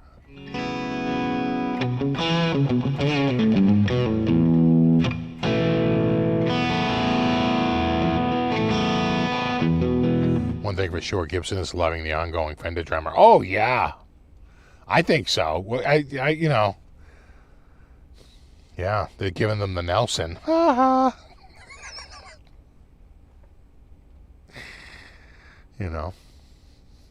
Absolutely. Have a good one, Speaker. We will, we'll talk soon.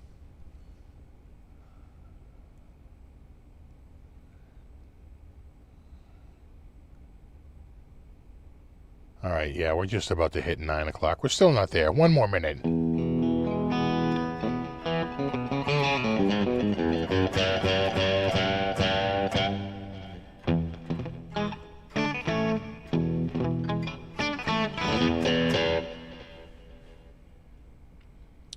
Yeah, we should wrap it up here. All right. Guys, thanks so much for hanging out tonight. You guys have a wonderful week. Check out Monday's guitar. Just be warned. While it is not a Fender, it is an FMIC product. Gird your loins. Because, they sent it to me. I'm not going to not make the video. So, happy Father's Day to all my dads out there. Happy summer solstice to all you sun worshipers. And I will see you guys next Saturday. I think only one video this week, as far as I know, is planned. So check out Monday. I'll see you guys in a week. You guys all have a wonderful week. And there you have it. And all right. We'll do it all again in a week. All right. There we go. No, you rock. All right. I'm out of here. Okay. See you later, guys. Have a good one.